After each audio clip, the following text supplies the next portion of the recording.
Perfect. Yeah, so thank you so much for the introduction. So I'm really excited to be speaking to everyone today. You sort of mentioned, obviously, when we're looking at paid strategies and looking at paid activation, which is kind of where I started, obviously, my career, what's really important really is understanding the right choices that we're making in relation to the channels that we're choosing to advertise on. And that's really what I'm really passionate about, because I think quite often we can get sidelined by kind of the newest, shiniest thing, or, something that we feel like, oh, that might be interesting to sort of test. I'm a big advocate of test and learn, but I think we really need to make sure we're using the right data sets in order to be able to maximize what we're doing with our delivery. So from today, I really want you to take away sort of three main points, I suppose. So from that data-driven paid media strategy approach, I want to talk about what we mean when we talk about the customer journey. So I'm going to go through in a bit more detail around what those sort of look like and some really nice examples of that from what we've done at Reflect. What challenges does taking a customer journey focused approach to paid media planning solve? So why, basically, why should you be doing this? And why you should define your customer journey as part of your paid media planning? Like, why is this so important to your businesses and the brands that you're working with, basically? So they're the main things I want you to take away with from you today. So obviously, as Becky mentioned, there'll be opportunity to ask questions at the end. And I really encourage you, if you've got any questions off the back of what I go through today, please do so. So the big question that really kind of fuels all of this, I suppose, is like how much, from a media spend perspective, like how much are we potentially wasting? Like, where are those efficiencies? Some recent research has shown that you, as a brand, many brands can be wasting up to 40% of their media spend on basically poor sort of decision making and planning and processing, which I think is really interesting, because I think we're in a kind of industry where we're seeing quite often that budgets are being sort of squeezed and we're having less money and we need to do more with less. Actually, opportunities to look at how we can sort of make our budget that we do have work harder for us is really important. I think that's quite often a phrase that kind of is bandied around, but hopefully from today you'll actually have some really actionable sort of ideas of how to do that with your current budgets. Basically, that 40% and to a variety of different factors that contribute to that potential sort of wastage, obviously most of which we'll cover today. Things like biased planning. So that's a particular sort of, I guess, bugbear of mine, I think, really. So that age-old approach of like, oh, sorry, oh, well, let's do a channel because, it's the latest thing. I think TikTok is a really good example of that. So recently we sort of talked with a few different things. It's like, oh, we think we should be on TikTok. It's like, but why is that? What's the reason for that? So I think that comes into a big sort of playing area. Obviously, as I mentioned, test and learn is super important. I'm not saying don't do these things, but I think even with a test and learn approach, you need to base that in data and not just kind of a hunch or maybe what we think might be good to look at. Targeting the wrong audience. It's nothing kind of new, but I think still with a lot of brands, you ask that question of like, who are you targeting? Who's your target audience? That isn't always clear. And I think that some of that comes down to the ever-changing nature of people. Nothing's ever static. Even kind of audience targeting and who you are as a brand is very transient. Not doing that planning process effectively. Inadequate measurement, which sort of aligns with the misaligned channel strategy below. So again, if you're taking that test and learn approach, which is fantastic, if your expectations of that test and learn are wrong in the first place, then potentially you're spending testing, using however much budget to test something that is going to fail because you haven't used the right measurement, you haven't got the right expectations of that channel in the first place. Mostly because you haven't really understood, or there isn't that understanding about where that sits in the overall marketing funnel, essentially. And then finally, ineffective creative. So this can be either kind of the overuse of creative. So, you've had a creative that's running an account, ad fatigue has set in, it's been running for 3 months, it's been running for 6 months, it's been running for a year. Or the actual messaging in it is completely misaligned to what those consumers are looking to deliver, expecting you to deliver at that time. And again, these are some of these areas that we're going to be able to sort of talk through how user journey mapping and actually really understanding your customer's journey will really help with those separate points.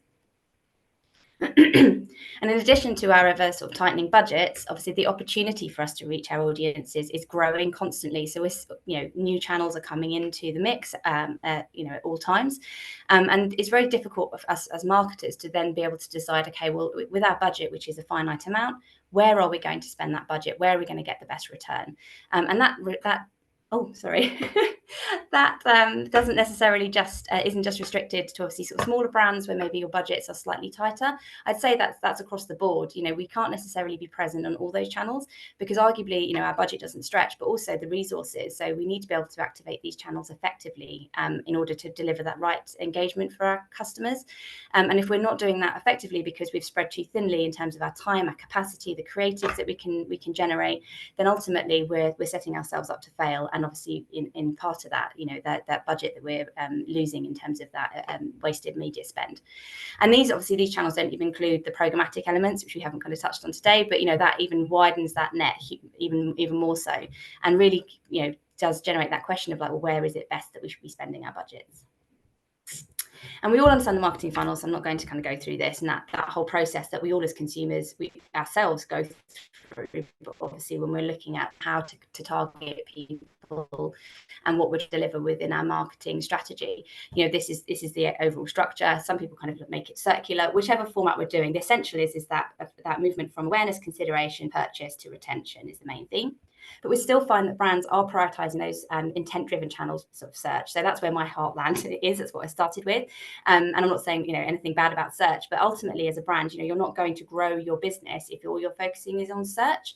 And that's for a variety of reasons, which we'll touch on in a moment. But realistically, we should be looking at how we broaden that spectrum of channels that we're activating on, and obviously looking at the user journey and how customers are moving through that process of awareness through to retention and advocacy is how we can basically look at how we're going to do that.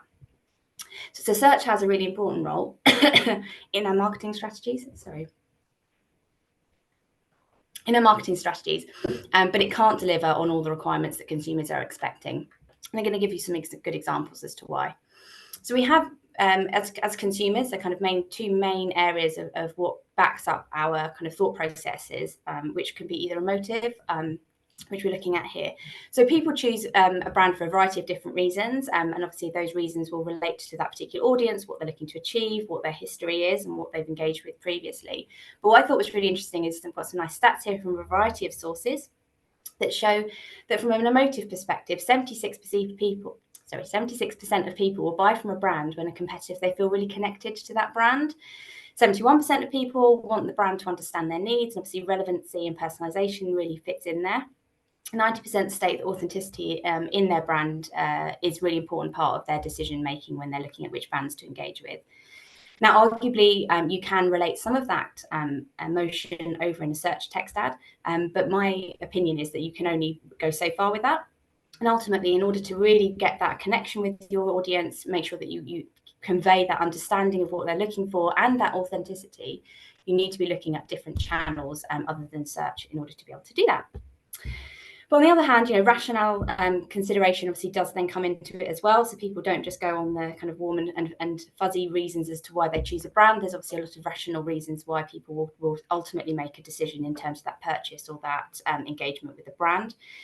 Things like stock availability, cheap value. So that's not just from a retail perspective, but obviously value from any perspective. If you're looking at a B2B business and those contracts, people looking at those retail brands and understanding with what opportunities there are to get sort of cheaper deals.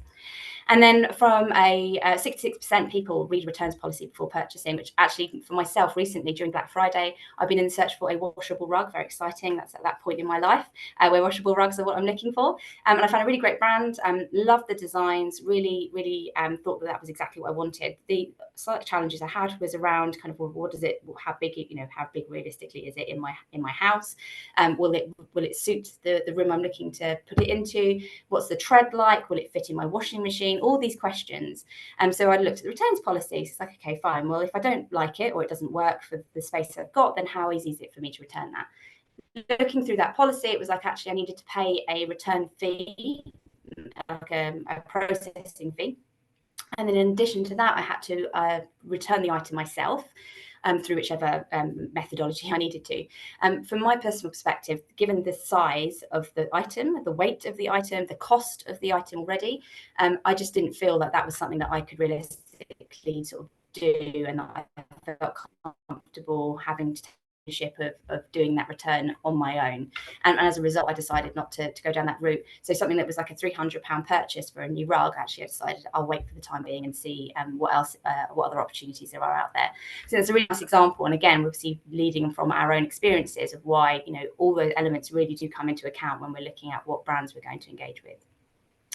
So really understanding what consumers are trying to do when they're engaging with your ad, again, is such an important part of what we're doing from a paid perspective. And I think sometimes we forget we're kind of putting ad copy up together and we're like, okay, well, that's great messaging, whatever, but we're not really necessarily considering exactly what the thought process is and how people have got to where they are.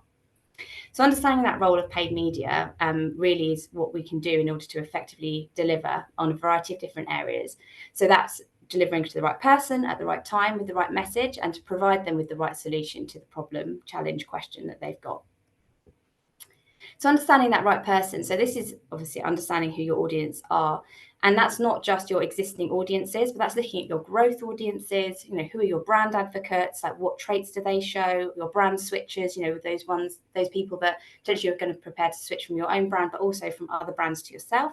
And who are the decision makers as well. So again, it's like that breaking those people down into those sorts of categories and understanding of what it is they're doing at the right time. So understanding really what they're looking to achieve. So at that point, when they've seen your ad, are they considering different options? Are they actively researching? Are they ready to buy at that time? And I think what's really important is are they in the right mindset?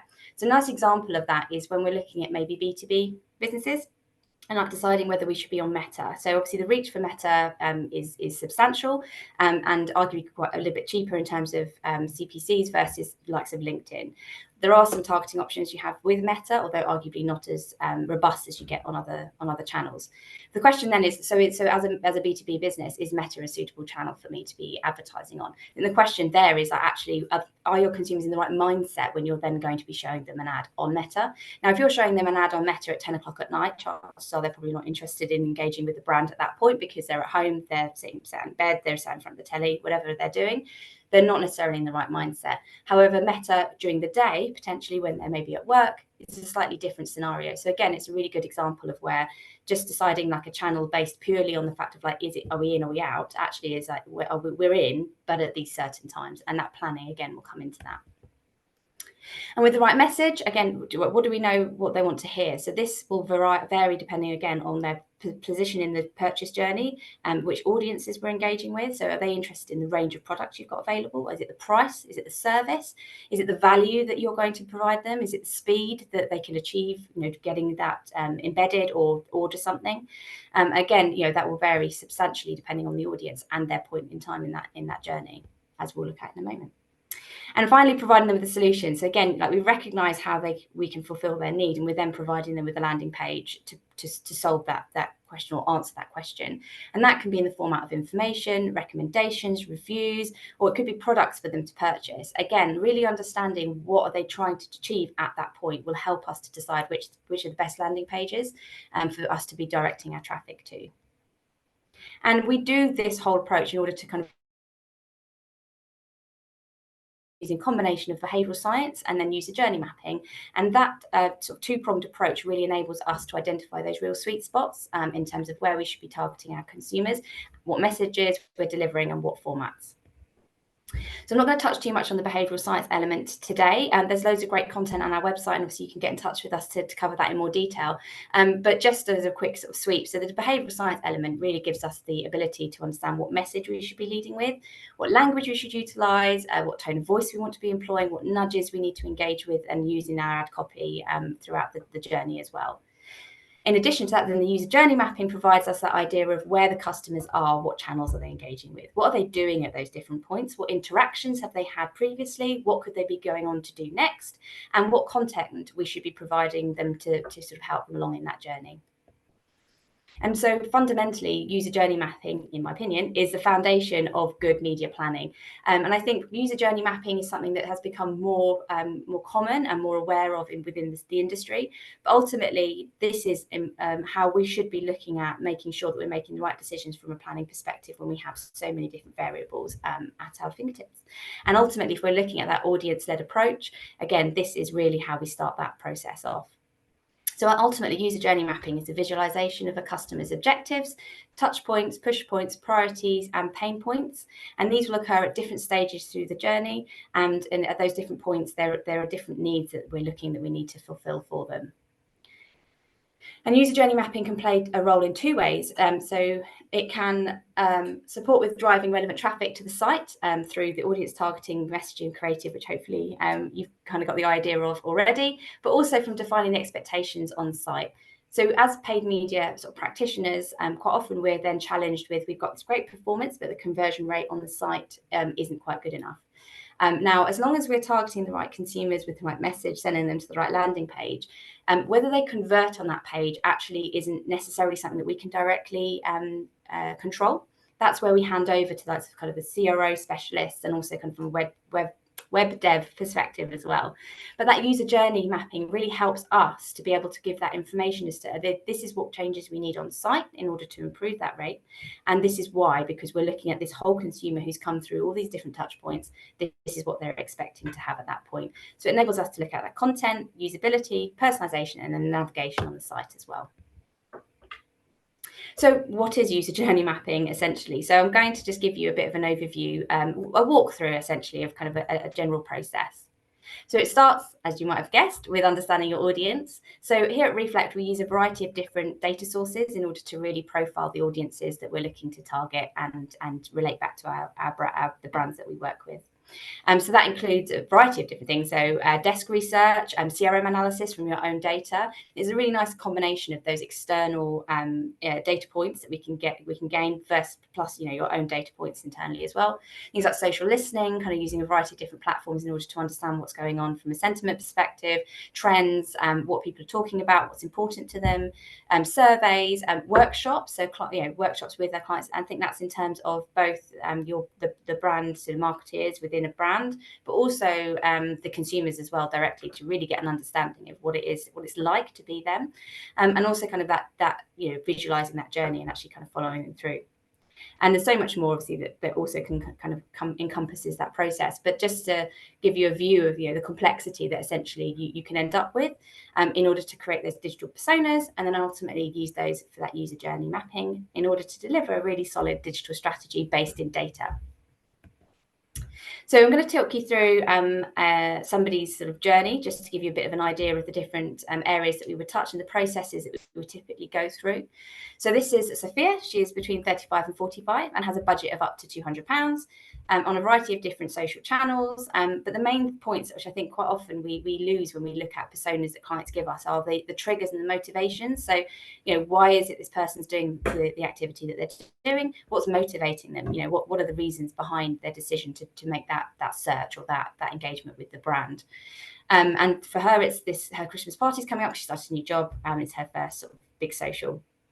Her goals are to look comfortable but stylish, and there's some real considerations around sort of ethical sourcing, so that's really important to her, and doesn't want to feel that she's buying from a brand that's potentially kind of not in line with who she feels as a person at that point in time. You might think that this is actually my own personal thoughts, and just given a different name. So defining the elements of the map. So these are the kind of main 5 points that we'll cover off. So objectives, fairly obvious, like what is their goal at that point in time? What points will they engage with within those brand? What do they need from you at that point? What is the most important to them at that point where they're engaging? And what challenges do they need to solve? So that first point really is inspiration. And I think what's been really interesting in the last sort of year or so is the increase, like Google's reported, this increase in the number of people searching for inspirational terms. So people are even more than ever looking for guidance, inspiration on what to buy, what routes to kind of go down, which I think is really interesting. And obviously the addition of kind of AI comes into here as well, with that ability to kind of get even more inspiration off the back of kind of a single search or a single query at the beginning. But this ultimately is a really important part of that journey. So, even if you've already got kind of that consideration set in mind at the beginning, ultimately you're being triggered by something, and that is that inspiration. And then you're looking for that inspiration in many different ways. But the example here, we've got a kind of looking at, from a fashion perspective, fashion editorial, Pinterest, Google image search, or TikTok, looking for those ideas and inspiration about what she could be wearing. what's again relating to her as a person, kind of what is important. So there's images that really inspire her and that are really relatable. And her priorities are that they are stylish, but again, that relatability, it's somebody that I can relate to, that I feel like that I can wear that. And those pain points, like does it suit her? Is it in sort of in fashion at the moment? And then it moves on to, okay, so we've got that inspiration, we know what product, I think I want that kind of look. So where do I buy them from? Now, obviously, again, there are potentially that consideration set, which you often have, sort of 3 brands that you probably are predominantly purchasing from. But with that in mind, as a kind of potential brand coming into that, there's still opportunity to sort of insert yourself into that consideration set. And again, that's why this is really important to review and understand, because just because somebody's already got their 3 brands that they're predominantly searched from, they're looking for that inspiration, which means they're open to the idea of a new brand to fulfill the need that they have. So at this point, again, referring to those fashion editorials, that opportunity to kind of click through and then potentially purchase the item that's been mentioned. So Pinterest, save to pin, go through, and then potentially again sort of shop from the shoppable pins from Pinterest, Google search, and again from TikTok, particularly when we're seeing more of the opportunity to kind of purchase directly from these platforms. It just means that there's a bit more of an engagement between that. Okay, well, I'm going to search here, and actually there's potential there for me to purchase. At this point, brand image, again, is really important. Affordability, is it within my price point? So before an inspiration, like I don't mind so much. I'm quite happy to look at what's available. But at this point, it's like, okay, well, now I need to be realistic. Okay, what can I actually afford? What's the quality like of the products? What is it? Is it going to deliver on the quality that I'm expecting? What offers are available? And then those priorities at that point, could be sort of price. That is a consideration. Because I've got all this variety, but actually I need to start honing this in on a set of requirements. And that's that. Is that brand ethical? Are they in my price point? And do I feel it's a relatable brand? Does it suit me? And but also, that does continue to be present in there. Like, can they buy this from one of their, or the brands that are already in their consideration set?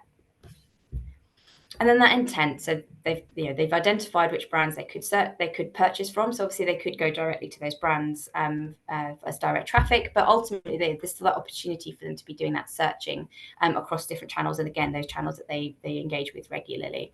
At this stage, they're looking exactly, are you selling what I want? Do you have the specific product? Let's say like a velvet jacket. Do they sell that product in the color I want it in? Do they have it in my size? What's the availability? What's the delivery like? Can I get it in the next day delivery, or is it going to take 5 days for it to turn up? And what's the returns policy? What if I don't like it? Maybe I want to order a couple of different items and I want to return them easily and quickly. How can I go about doing that? And that real sort of trigger, that the pain point, at that point, is to locate exactly what they want, and can it be delivered in time? Because again, they're the main issues that they're kind of really at the forefront of their consideration, because they might find a really great product, but actually it can't be delivered till next week. Well, that's too late. And we can then obviously map those onto our funnel, so that awareness, consideration, conversion, to really understand how those different things map into there. I think this can be a really useful visualization for within businesses where perhaps there's a bit of a disconnect between understanding kind of what the consumers are doing and maybe what that marketing funnel looks like and how that relates to what we're doing from a strategic and tactical perspective. So actually bringing this more to life can really help with that understanding, particularly if there's a more traditional media focus for more senior people within the business. Then this is a really nice way to actually sort of map that over, and then we use all of that information, as I said, to map that onto our plan. But the channel selection essentially is just taking those touch points that we know that they are engaging with, because we've researched that through those audience panels. We're looking at social listening to understand where people are, etc. And we're then able to sort of say, okay, fine, well, in that case, we know that these people are present on these channels, that this is where we need to be investing our budget. And we can see how that varies depending on where they are in that funnel, so awareness, consideration, or conversion, because again, we know exactly what they're looking to achieve on each of those different channels at that time. Creative, so what formats can we convey the message with best? So again, as well as the different channels, we've also got all the different formats, and having the resources to be able to develop enough image creative collateral for testing, as well as all the different sizes, formats that you need for the different channels, making sure that your creative is platform specific, it again can be quite time consuming. So understanding, okay, actually, you know what, when we're in that awareness phase, it's image and video that's really going to inspire people rather than a text ad. So actually, let's focus our attentions on developing really solid image and video content that we can then put out. From a consideration, you know, video, for example, is still important, but text does potentially come into the mix a bit more here, because actually people are starting to think of that slightly more of those rational processes within their thought development, and so we can start to integrate that. And from a conversion, that's not to say, you know, video doesn't have a place here, but if we're looking at, okay, where we want to prioritize that text and image that's really kind of instant relay of information is really important. Really important to people. And so again, looking at which formats we want to prioritize at those times. And then for messaging, so again, you know, what do ads need to say? And we can get this information, as you mentioned, from the variety of different sources, like social listening channels, and the, you know, how people are engaging with previous ads and content that we've put out there, or, you know, any of those meetings we might have had. To give an idea of, okay, well, what do we need to lead with in these different stages? Because we know that there are different expectations and different messaging that's really going to resonate. We want to make sure that we're leading with that. So at that awareness stage, you know, potentially like price just isn't as important then. So why waste some budget and airtime focusing on that when actually, you know, these are the areas that are more important to the person at that time. And again, same applies to, you know, consideration and conversion. You know, I'm really understanding, okay, what message is it that I really need to hammer home at this different point in the journey. And measurement. So what do we want to get off the back of that? And I think this, again, is a really important area, which we could talk about in a whole separate presentation, about which metrics we're going to use to really be able to demonstrate the value of those different channels and those different stages in the journey. So that awareness piece, it's impressions, engagements, and views. We're not expecting that to deliver conversions, because we're not asking them to do that at this stage. We're priming them in order to drive them down that journey. We're not expecting them to see one ad and then go, okay, well, I'm going to buy that, unless they know the brand, in which case, you know, that's not unexpected. But if we're looking at kind of new customers, then there's that expectation that we need to take them on that journey and develop that relationship. And consideration, it says brand lift, search lift, clicks, understanding like how is our marketing affecting people's perception of us. And instead of conversion, then yeah, fine, looking at the conversions, ROAS, and revenue as part of that point. So I've talked you kind of through a hypothetical sort of scenario just to give you a bit of a view of that, but I wanted to show you what a really good user journey map looks like. So what we've taken here as an example from what we've been doing at Reflect, essentially. So I do want to highlight that this is a very condensed version of what you would typically get. So a good user journey map is nothing if it's not comprehensive. So the whole purpose of a user journey map is to get all that information down in one place. So you need to be as detailed as you possibly can. Now, as you can see, we've got some blue links on this sort of screenshot here, but actually a lot of those links are then links to other documents that support that argument or that point of view. So whilst you're looking here, you think, oh, that's not too detailed. It's actually all the back work that goes into this, which is extensive, which then backs up, you know, what content we're then putting into this point. And there's a variety of different points, as we said here. So this is just looking at awareness. And again, we would look at that across or each of those different touch points. We're looking at those thoughts and feelings and the different touch points that people are having through that process. And it's actionable as well. So that's really, again, really important. I think we can sometimes get distracted with kind of great theory, but we haven't necessarily thought about, okay, well, how do we actually take that information and do something with it? And ultimately, that's what we need to be able to do. So, you know, as I mentioned, these user journey maps are specific by your place within the marketing funnel, but also the audience. So this is just to give you a view. This is one audience and one section of that journey. If you've got, you know, 10 audiences, then you can start to see the scale of how that sort of ramps up. I think from a perspective of kind of where to start, if it's something that you're looking at sort of engaging with, you know, even starting at those you know, top 3 audiences and working your way through them, but doing them well, I think is really important. So rather than doing kind of 10 to a sort of high level, actually getting 3 really detailed, I think is really important. And as I said, we take on those pain points, push points, those recommendations and those nudges as well, so that we can then make that really actionable. And we've got key takeaways to go away with. So hopefully that's given you sort of a bit of a view of what those sort of user journey maps can look like.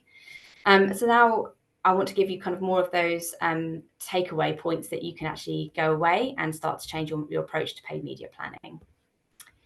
So this is a really long list of different areas. And as we've already talked a lot about kind of from that defining audience and creating personas perspective, but I think really having that detail and that really structured and planned approach to planning is really how you're going to succeed within this. Because what I find quite often with brands is that you kind of can rush into things, or we can rush into things and say, oh, we're going to do this, and we haven't necessarily taken the time to step back and really assess what that process is. Now, this is quite lengthy, but I think it is, once you've got into that rhythm and you've got that structure and that process in place, I love a process, then it really does mean it's much easier for everybody to get on board and everyone knows what it is they're looking to achieve. And that's not just from an internal perspective, but also when you're working with your agency partners as well. So as I mentioned, sort of through this 10-stage process, so we've got that initial first 2 steps of defining those audiences and creating those personas, which we've briefly talked about already. Then we move into the workshop section. So this actually seems quite a small section, but a workshop is quite a lot of work, as we'll talk about in a moment. But within that workshop section, you're then identifying those customer touch points, you're listing out kind of the actions that they're delivering, and also they're mapping out their current engagement strategy. Once you've got that information present, you're then able to kind of map that customer journey and analyze it against your strategy and understand where there are opportunities to adapt your strategy. And again, you could be doing this at the beginning. So this could be, okay, we're going to start from scratch. We're basically going to run this out, or we're going to do this user journey mapping and then relate it to an existing strategy. And then we can look at opportunities to adapt it. And then we move on to that planning, testing and refining. So that's really at the heart of this. So planning your hypothesis, like what are we expecting to deliver and why? Testing your adaptations, what impact are those changes to that strategy going to have? And then refining your strategy subsequently off the back of that. So as you can see, that kind of real scientific layer coming in at the end. But this overall approach, it really does help to guide and focus, I think, our attention on what it is that we're looking to achieve. And then sort of at that user journey mapping piece, so again, it's quite a lengthy topic, so we could look at user journey mapping as a whole separate piece. There's lots of different methodologies that we can do. I personally went through the sort of Forrester accreditation for user journey mapping, but there are loads of different methodologies out there that you can look at. None, I wouldn't say that any are any more right than the other, but they are quite lengthy and there's a lot of information that goes into that. And I think that the best way to get the most out of user journey mapping, again, is to have that planning in place. So it's really important to have the right people in the room. So quite often we might think that actually we're just going to have the marketing team because we know what we're trying to achieve here, but actually we're looking at it from the customer's point of view. So we need to have all those people involved who have different touch points with those customers to be able to look at things like the customer services, like how does that work, what opinions do they have, marketing teams, merchandising, dev teams, agency partners, everybody basically can be involved with this and should be involved with this to really make it effective. Providing direction. So I think this is possibly the last two, the most important one, because when you're going into these workshops, which could be a day long, it could be, for some clients we've worked on, we're talking about a couple of weeks, not in one go, but over a period of time, you're doing like a whole day workshop for different audiences, different segments of their business. So it can be very lengthy. So having that direction there really makes sure that you're maximizing the time that you're doing. Also, if you've got all these people that are in the room working with you, you really want to make sure you're being efficient with that time. So that overview, the documentation, agendas, roles, requirements, customer descriptions, templates, what are you looking to capture, what are you prioritizing, what nudges you're considering. I think in all honesty, at least 50%, if not more, of the work for the user journey workshop is done before the actual workshop, because as the owners of that workshop, you really want to make sure that everybody's super clear on what they're trying to achieve here. So when they come into that meeting, all they're doing is dumping that information, what those customer points of view are, what they think about this, what what data they've got in relation to a particular point. You don't want to be kind of, oh, we don't really know what we're trying to do, where do we start? And that documentation, those templates could be anything from a Miro board, or it could be even, we've done it with just paper, lay out huge best for you're working with. Can be either a structure and pre-planned work in place. And then finally, the defining the output, which is, again, super important. When you've got, again, that many people in the room, you've got so much complexity in terms of what you're trying to achieve, you really need to be clear on what is the output. So what does success look like? What is it we're looking to deliver here? How do we evaluate the maps? How are we going to validate them? How will the maps be used? What are the next steps? And who will own those next steps? Because quite often it can be like this can feel quite big. And so it's a case of like, oh, we'll do that later. We'll do that later. No, you need to make sure that when you've done all this pre-work and all this time and effort, that actually that does continue on and is taken through to the sort of fruition and finality. And what timeframes you're looking for. So again, give it that specific time frame to work to, so that you're not sort of like, oh, 3 years down the line, we've done some progress, but we've not really kind of done a huge amount because we didn't really give ourselves that view of what we wanted to be delivering in that time. So I think, again, they're really important elements to look at when we're deciding that. And some of that, again, should be that pre-planning phase. So not after we've done the workshop, but before we've done the workshop, because then we make sure that the maps that we're developing are suitable and they're in the right format for what we then want to do and how we're going to validate them, or then what data do we need. And then ultimately, the results of this approach means that we deliver digital strategy with impact. So we know what channels our audience is present on. We're using data and insight to make those decisions rather than hunch or kind of following the trend of what competitors are doing. It doesn't mean they're doing it right.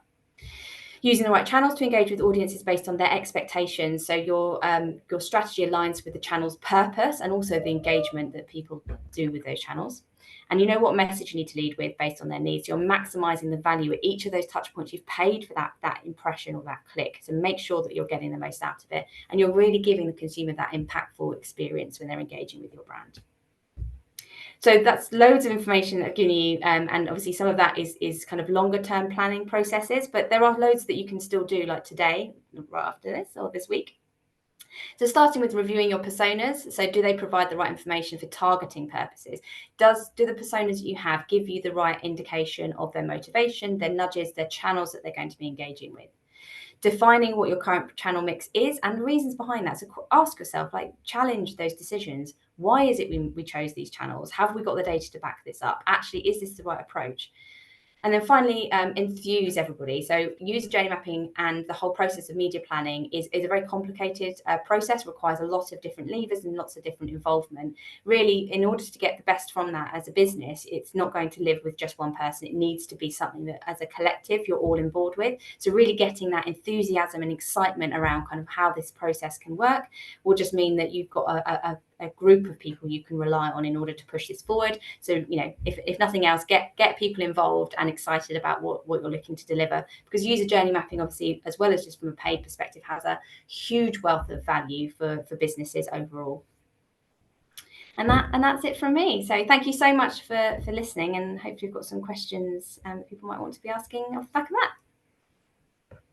Amazing. Thank you so much, Lottie. That was absolutely fantastic. I really enjoyed that. I hope everyone else did as well. We will be sharing the slides on Monday, probably, as a bit of a follow-up. So they will all be coming through to everybody. So it is time for any questions. Please feel free to either put them in the chat or feel free to come off of mute. I've got some prep to get us started, so I'll give you a chance to have a little think. But in your experience, Lottie, how long does this take, to really have nailed it? Yeah, I think it really depends on the scale of your audiences, the number of audiences you've got, and also the sort of scale of the business. So I think it is a little bit, how long's a piece of string. So this could take, a couple of years in order to really get this right, but there are lots of steps you can take on a shorter term basis. So, some of those bits I was talking about earlier in terms of kind of getting some of those steps in place, like doing some of that preliminary work, even if it's just on kind of your core one audience, that could be something that you can be delivering in maybe a couple of, 2 months, maybe 3 months, just to really get to grips with it. Once you've got that, organized everybody into a room, done that workshop, and then done all the kind of follow-up activity. But, in order to really get this right, it's a case of doing it in the right depth, but for the right sort of small sections of things, rather than trying to bite off too much in one go. But it can be, an ongoing, and realistically, it should be something that's constantly being evaluated as well. So certainly from a behavioural and audience perspective, we know, as I said at the beginning, people change so much, and so we should be constantly re-evaluating that. So, realistically, this should really be an ongoing process. But that initial touch point, I think if you're looking at anywhere between sort of 3 months to a year to really effectively get kind of a good groundwork in place. Definitely. I love that. So you can start small. If you were starting small, obviously, I think the obvious answer is your most important persona is probably where you start. But is either end of the funnel more important to focus in on? Obviously, we want to be across all of it. Yeah, it's a good question. I think it really depends on what your goals are as a business. So whilst I said, search, everyone sort of relies on search, but I think if if that is the area where as a business you're really that ROAS focused and you're really struggling to kind of progress further into your more upper funnel channels, certainly start with that kind of consideration point. I think let's start with the easiest, the low hanging fruit, the easiest place for you to begin, because once people see that value of this approach for something that's actually kind of delivering those results quite quickly, you can then start to move up the funnel and be like, okay, well, now let's take this approach under the consideration, and that understanding and buy-in that you've got from the business is already there. So then I think it's easier for you to kind of get that buy-in for those other layers within the funnel that potentially as a business you're struggling to crack. Definitely. And we've learned a lesson today not to put you in the room that you're in where the for anyone that maybe wasn't spotted, the light keeps going out, which is all good for sustainability, but not when you're at all. How do you get the other departments bought in? Like, I guess it's such a tricky one because every business is different. But have you seen any tricks, or have you experienced anything that really helps to align everybody? Yeah, absolutely. I think listening to giving them the opportunity to speak, I think, is really important. Sometimes we and I think I can do this myself. You go into a meeting, you're like, well, I think this, which is what I've just done for an hour. But when you're going into a room with other people, it's like, actually, that's never gonna get anyone else excited. Like, your point of view, okay, great, I'm glad for you. But actually, what does that mean for me? So I think really trying to relate to them as individual departments and really selling how important their contribution is to the overall process, giving them visuals and kind of examples of like, okay, well, this is why this is so important, and then getting them to really speak about why, what their thoughts are, and really get them talking, rather than sort of starting off with that approach of like, well, I'm going to talk at you for quarter of an hour, and then actually just get them involved. And I think that really helps with that feeling of being involved. They're not being sort of told what to do. Actually, no, this is a group effort. We're collaborating here. No one's in charge as such, as someone coordinating it, but that doesn't mean that person's point of view is any more valuable than the others. And I think that's quite often, it's that disconnect between, well, why is that important? Like, what I do, how is that in any way relate to what you're trying to achieve? A really good example, working with a big retailer, fashion retailer, and really struggling with engagement with sort of the dev teams and understanding the need for particular changes to the website. And actually, it was a perspective they just didn't understand why. Like, I don't get why this is important to me, because I've got my priority list and I'm working through those because that's what I think is most valuable. They hadn't taken it from the perspective of anything else, because no one had actually taken the time to talk to them about it or train them or explain it. Once that had been done, it's like, oh, okay, well, now I understand the value. Okay, fine, we can increase it in the priority list in terms of our dev work. Okay, all of a sudden we've broken down that barrier. So I think it is just that really getting to that conversation with them and giving them a chance to understand what we're trying to achieve overall, and just sort of encouraging them to speak as well. Definitely. I think as an agency, we have quite a unique opportunity when we're talking to clients, because we can use these examples, and when you're in-house, it's harder, isn't it? Because you want to be able to show them why, actually, if these two channels talk to each other, or the dev team and the paid team talk to each other, the impact it can make. And I think that's the thing, isn't it? Focusing on that impact, the value. Absolutely. I know we had a story of a client once that it took a year to get some dev changes done. This was more from an SEO side of things, and the results over the coming weeks and over the next year was £60 million worth of revenue. And had we known, actually, and we couldn't have predicted how much of an impact it was going to have, but actually we do work harder now to try to put that in when we're having those conversations, because yeah, if you'd known that, if you'd had your crystal ball out, you definitely would have put those dev tickets right at the top. This is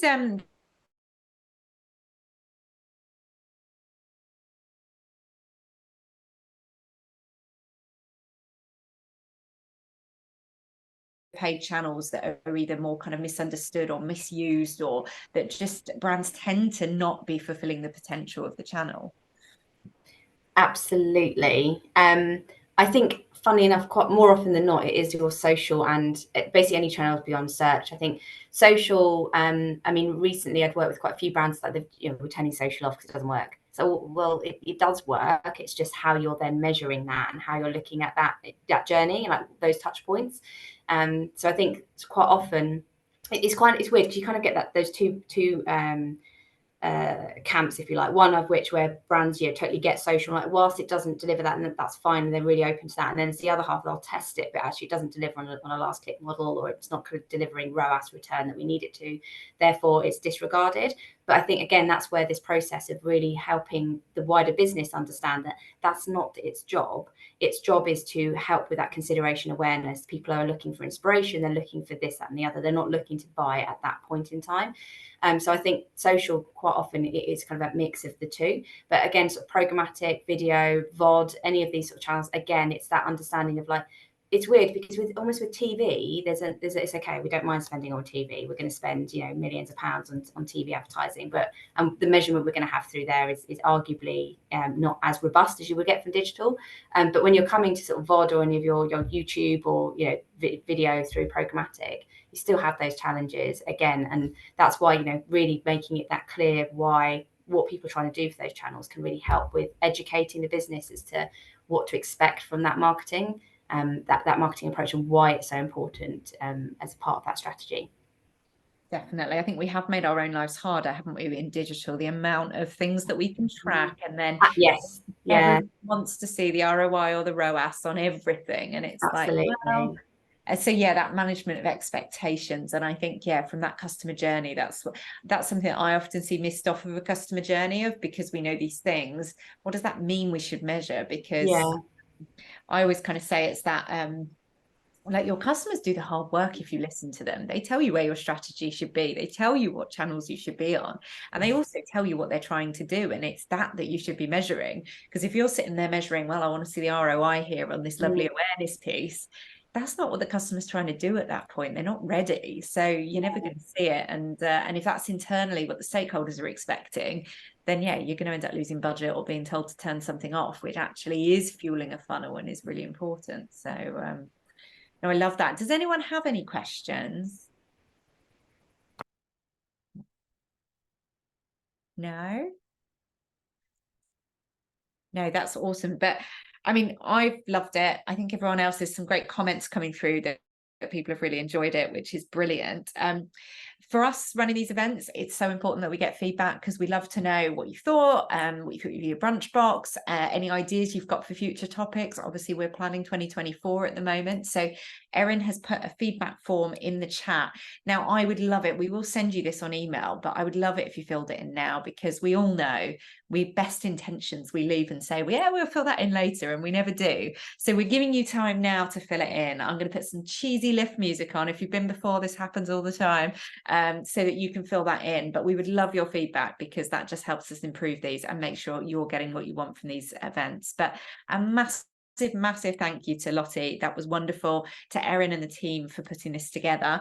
And I'm going to leave you with some cheesy lift music while you fill in your forms and then get on with your Thursday.